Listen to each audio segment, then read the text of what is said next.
Ok, entonces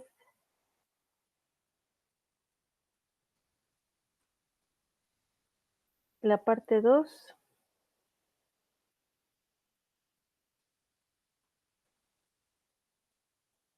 las cascadas tróficas en el Serengeti.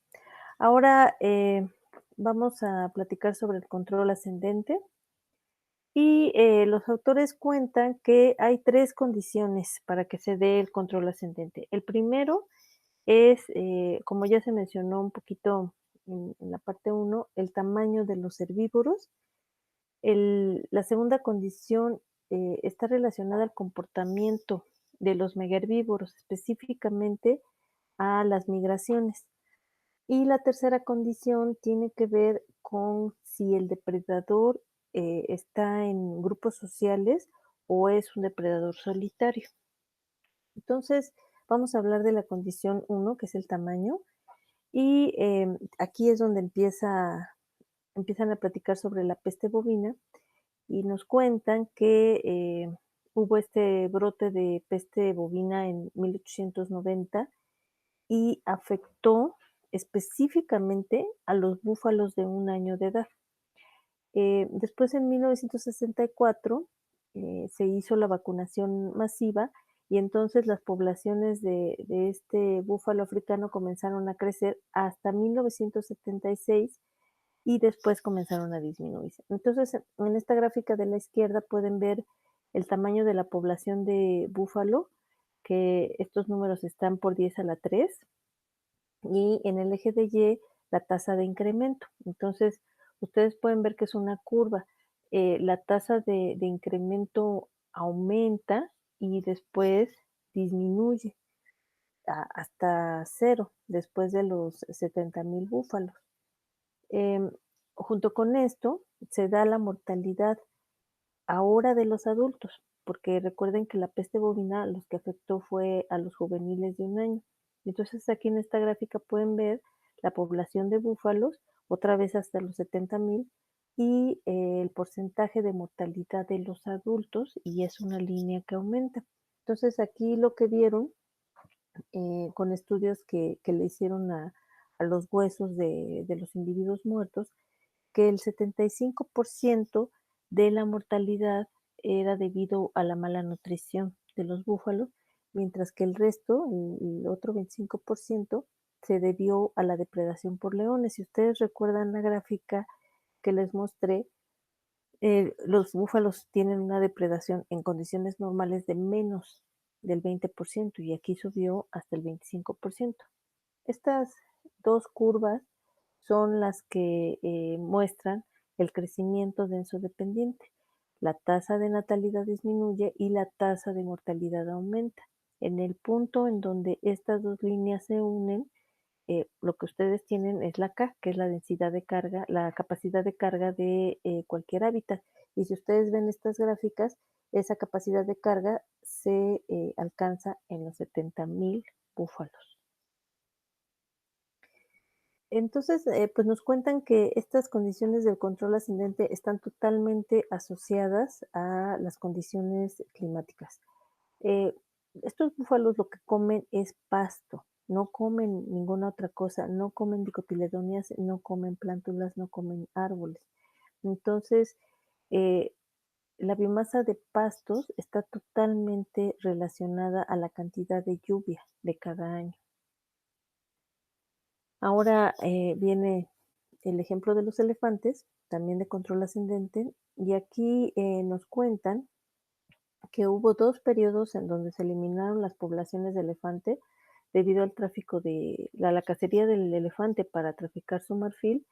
En el primer periodo fue de 1880 a 1950 y en el segundo periodo de 1977 a 1988. Entonces pueden ver la gráfica de la derecha que es idéntica a la de búfalo, que está la población de elefantes y la tasa de incremento de las poblaciones y que va de 0,2 y cae hasta números negativos después de los 2.500 elefantes.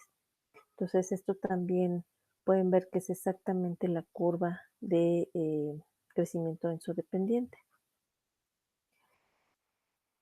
Este crecimiento densodependiente también se ha notado eh, en Hwanghae Park, en Zimbabue, a partir de 1986 que se protegió al elefante, y en Sudáfrica, en el Kruger National Park, del 1965 al 2000.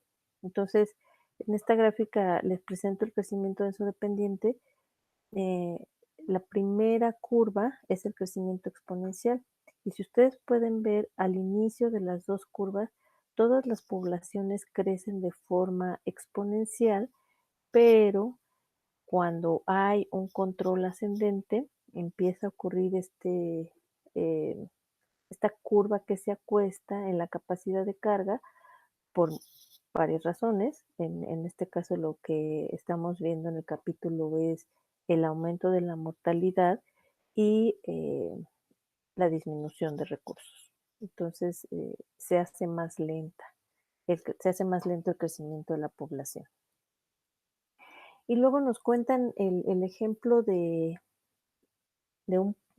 Tsavo National Park en Kenia, eh, donde la población de elefantes comenzó a crecer a partir de los 50, porque se hicieron programas de protección. Y entonces lo que nos cuentan es que los elefantes están cerca de los cuerpos de agua. Tienen que estar todo el tiempo cerca de los cuerpos de agua, necesitan mucha agua, y entonces lo que hacen es que van eh, consumiendo los árboles que están más cercanos a los cuerpos de agua primero, y por eso pues estos círculos. Después que se acaban esos primeros árboles, se alejan un poco más, consumen los siguientes árboles y regresan al cuerpo de agua, y así van y vienen todo el tiempo. De tal forma que eh, si el cuerpo de agua, si se alejan mucho del cuerpo de agua, ya no van a ir por comida y mueren de inanición. Y eso fue lo que pasó en una sequía en 1971, cuando el 30% de los elefantes murió de inanición. No porque no hubiera árboles, sino porque ya no podían ir más allá de cierta distancia para después regresar al cuerpo de agua, que además se hizo más pequeño debido a la sequía. Entonces, otros megavívoros que están controlados de esta forma son los elefantes e hipopótamos de Uganda y el rinoceronte blanco de Sudáfrica. Todos tienen este mismo patrón de su alimento y los cuerpos de agua.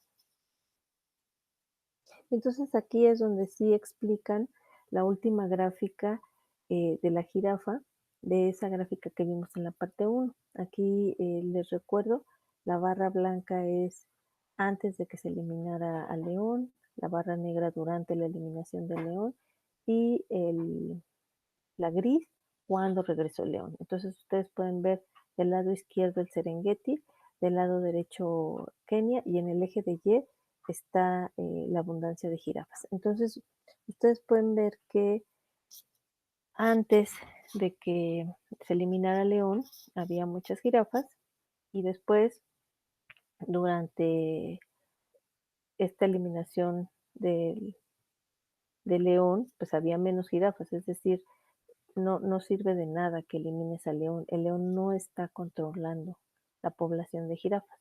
Y después disminuyó un poco más de los 80 a los 90, y esto está asociado al alimento, no al depredador.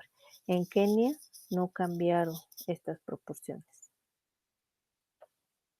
La segunda condición para el control ascendente de las poblaciones es la migración de los ungulados. Eh, Nos cuentan que en 1963, cuando fue la mortalidad por peste bovina, se dio la primera gran eliminación de ñu, y después, en 1963, hubo una sequía que mató al 25% de la población. Entonces, lo que se ve en esta gráfica de la derecha es la población de ñu, otra vez por 10 a la 3, y en el eje de Y el porcentaje de la mortalidad de los adultos. Entonces, Ustedes pueden ver que los puntos blancos muestran una forma de curva y los puntos negros otra forma de curva. Y lo que los autores dicen es que en esta primera parte de los puntos blancos, la mortalidad de los adultos se debe a la depredación, mientras que en la segunda parte, este aumento tan grande en la mortalidad de los adultos se debe a la desnutrición. Entonces, mucho de la mortalidad de estos ungulados se debe a la disminución de grasa corporal en la época seca. En esta gráfica lo que nos muestran es la cantidad de comida que pueden comer al día estos ungulados y el porcentaje de mortalidad al mes. Entonces, hay una relación positiva. Porcentaje de mortalidad de los adultos. No sé por qué no me da esta relación. Individuos por kilogramos de comida al día. Algo no me checa aquí. Más adelante reviso esta. Y bueno, entonces lo que nos dicen los autores es que los animales migran porque se van a unos pastos que son efímeros, pero son altamente nutritivos y cuando se van, las hembras están embarazadas, entonces estos pastos hacen que los fetos sean mejores y la lactancia también sea mejor. Entonces, en esta gráfica está la cantidad de comida que comen los individuos y se ve que tiene unas variaciones muy grandes y que disminuye muchísimo, pero después vuelve a aumentar. Entonces, la migración es para acceder a sitios mejores y luego cuando regresan estos animales a sus sitios iniciales, tienen a sus crías y esas crías son más fuertes. Entonces, otros animales como las gacelas, Antidorcas marsupialis y la gacela Oryx gazelle también migran para seguir estos recursos efímeros y el cob de orejas blancas, el Cobus cob del Sudán. Eh, los autores nos cuentan que hay una excepción, que hay herbívoros migrantes que sí son controlados de forma ascendente porque hay especies que dejan poblaciones residentes, es decir, no migra toda la población, sino solo migra parte de la población. Y la población que se queda, que no migra, eh, sufre altas tasas de depredación. Después la tercera condición tiene que ver con el comportamiento de los depredadores. Específicamente, nos hablan de leones y hienas y del ñu, y básicamente nos muestran una correlación positiva entre la cantidad de ñu que hay y la cantidad de leones y hienas. Esto durante la temporada baja. Cuando existe la migración del ñu, los enfermos y los viejos se quedan, y esos son los que depredan leones y hienas.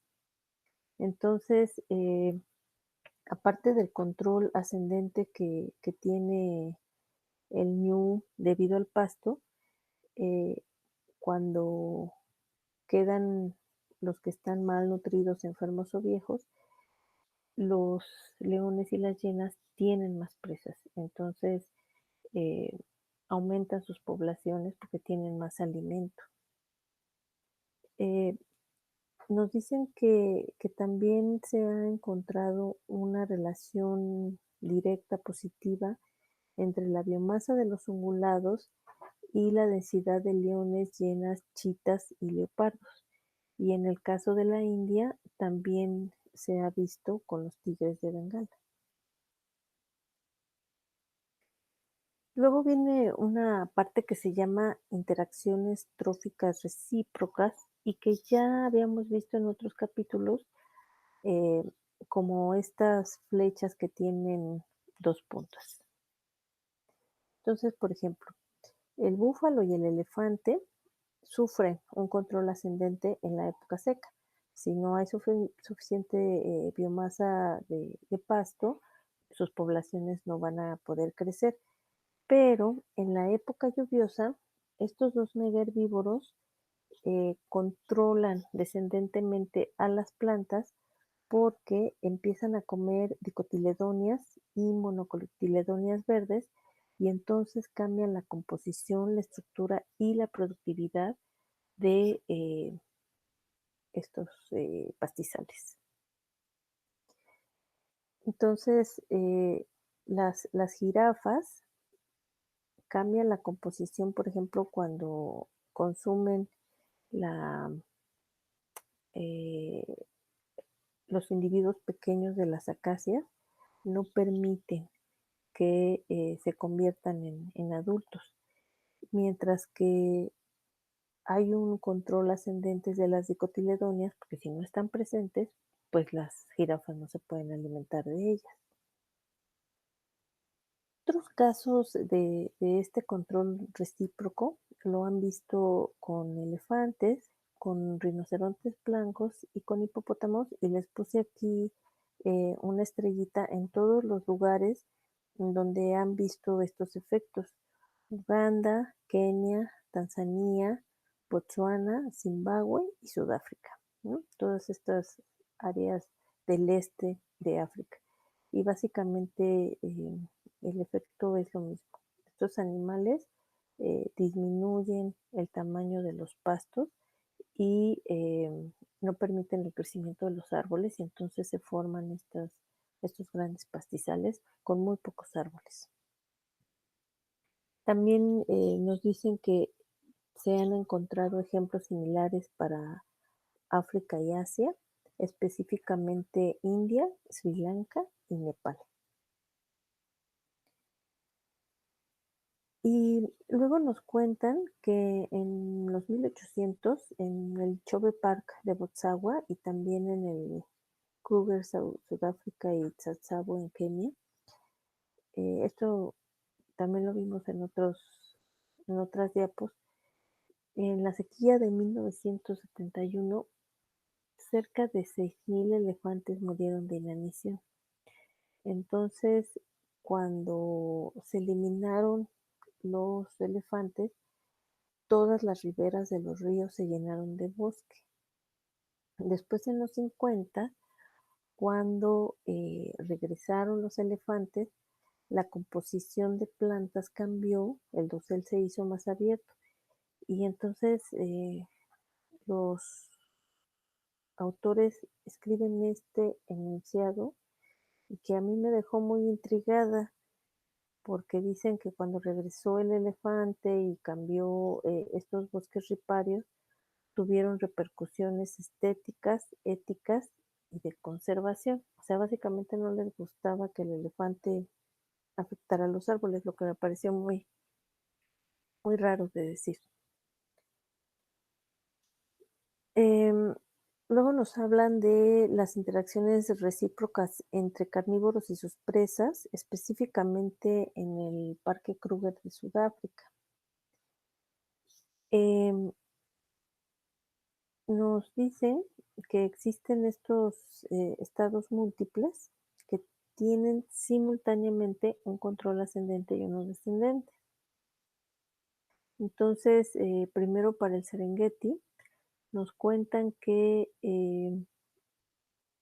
usualmente cuando está el elefante, las acacias están con un 30% de cobertura y los elefantes no están matando los árboles. Pero de los 30 a los 70, debido al fuego, sí hubo una eliminación del dosel de acacia. Entonces, en la reserva Mara de Kenia, en los 80, quedó únicamente un 1% del dosel de acacias. Entonces, lo que nos dicen es que los elefantes no pueden controlar la población de acacia si las acacias están en alta densidad, pero si la densidad de acacias disminuye a muy bajas densidades debido al fuego, entonces los elefantes sí pueden controlar a las acacias. Así que aquí abajo les puse, los herbívoros pueden controlar la población en baja, pero no en alta densidad. Así que en el Serengeti hay elefantes en este lugar con árboles de acacia, mientras que en la reserva Mara los elefantes viven en el pastizal y hay solamente un 1% de acacias. Esta es una foto, ustedes pueden ver en la parte inferior izquierda una jirafa, hay otra más o menos en medio, pero esto es un bosque de acacias. Y listo, esta sería la segunda parte.